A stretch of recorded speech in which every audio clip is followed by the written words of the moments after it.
This is, of course, not about who's going to finish first or who's going to burn the most rubber, but it is all about the fuel efficiency of the vehicles that are presented here. Of course, over 20 universities, tertiary institutions, in fact, joining in creating the most fuel-efficient car. And in terms of me explaining to you what exactly is happening here, before I take you through how these cars look like, I am joined by Professor Johan Meyer from the University of Johannesburg's Electrical Engineering Faculty.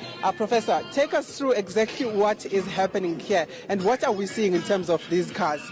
Right, we are here at the Shell Eco Marathon, and the purpose of the Shell Eco Marathon is to see who can get the most energy efficient vehicle.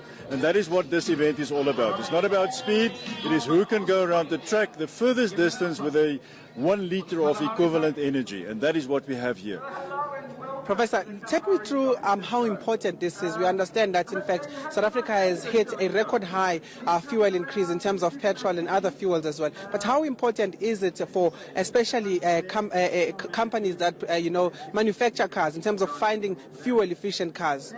Yeah, absolutely, and this is why we fully support this event, and that's what this event is all about, is to stimulate these young minds that will now have to solve tomorrow's problems in energy efficiency, and that is why we are here. So they all have new ideas. They're here to exploit technology, to control technology, and come up with solutions for our energy crises. So they are the guys that's going to solve for tomorrow the problems we have today in terms of fuel efficiency, in terms of pollution, because that is one of the big aspects why we are here.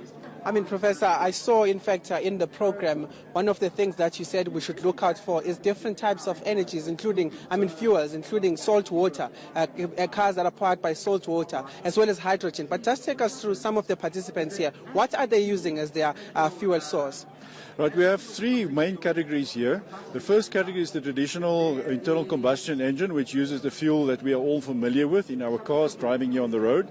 The second category is the one that's getting more and more traction now, slowly migrating into mainstream, is the electric vehicles.